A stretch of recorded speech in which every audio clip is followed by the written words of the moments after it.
ikaw ay nagpaalam, noong kami ay iyong iniwan,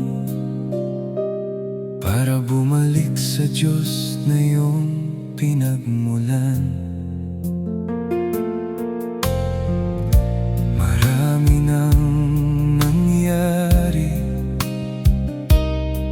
at nagbago sa paligid kung iyong pagmasdan, pero ang pagmamahal namin sa'yo ay di nawala at di kukupas magpakailanman.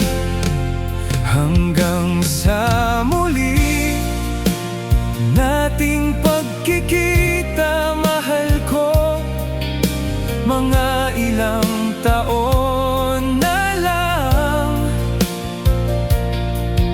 magkasama ulit tayo. Huwag muna sa ngayon. Tulungan mo akong magdasal para sa aking kalusugan,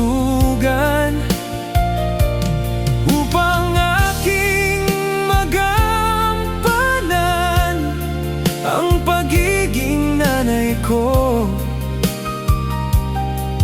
at tatay sa piling ni Sangsang.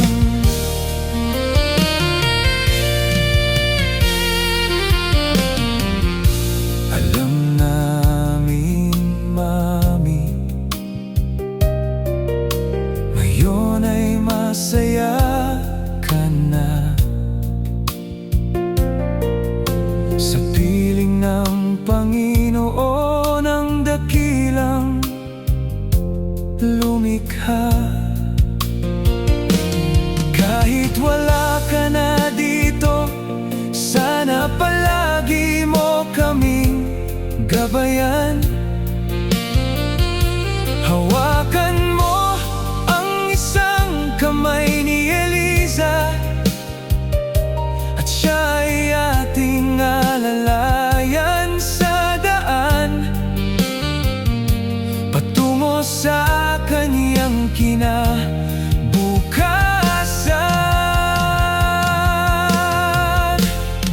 10 taon na mahal ko, mula nang ikaw ay lumisan, ngunit sa puso't isip namin ay parang kailan lang.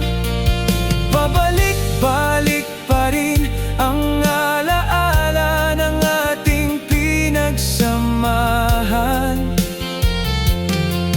mga araw nating masaya sa piling ng ating munting si Sangsang. 3 taon pa lang si Eliza noon ikaw ay nawala. Pagmasdan mo siya ngayon, nagdadalaga na. Isang mabait at matalinong bata, may pagmamalaki mo rin.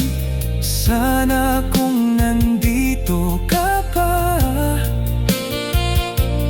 magkasama sana tayong umaakyat sa stage para sa mga achievements niya. 10 taon na mahal ko, mula nang ikaw ay lumisan, ngunit sa puso't isip namin ay parang kailan lang. Pabalik-balik pa rin ang alaala ng ating pinagsamahan, mga araw nating masaya sa piling ng ating munting si Sangsang. 10 taon na mahal ko, hanggang sa muli, Mami. Hanggang sa